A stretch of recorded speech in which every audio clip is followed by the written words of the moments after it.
Cybersecurity is not a small or big business problem. It's an every business problem. No matter how fast or slow the industry goes, there will always be cat and mouse. The cat and mouse has just changed from bank robbers robbing banks to ransomware providers that are breaking into computers.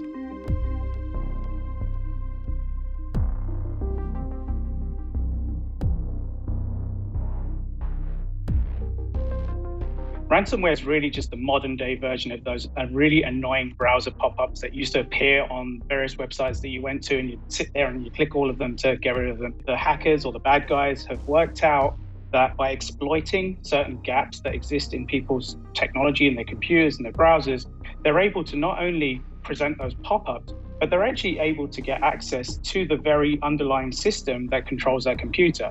They're just locking up your machine and then saying, well, if you want that data back, if you want to have control of your machine again, then give us some money. Kind of like the school bully tactics, right? We've got your lunch. If you want your lunch back, you got to give us some money. It's really just the same phenomenon.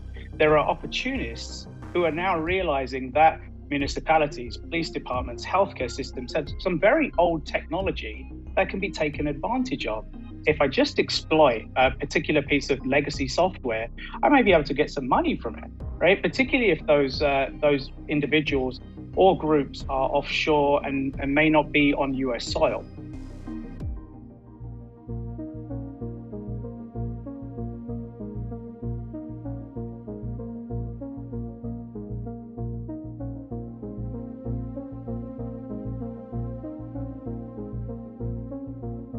And obviously this was a big deal, right? We know it impacted all of the East Coast at the minimum. And I know that the Colonial Pipeline CEO said they're committed to helping other companies make sure that this doesn't happen again and learn from their experiences. Could they have done things differently? Prior to the attack actually happening, Colonial had posted a job for an information security manager. Well, we actually tracked that back and we said, someone somewhere about 9 months prior to that post going out had made an observation that there needed to be some oversight for information security at Colonial. And it took 9 months for that to go through the standard red tape and bureaucracy to present that role. Well, now, if that role had been in place with the appropriately trained or skilled personnel, then that attack may not have happened.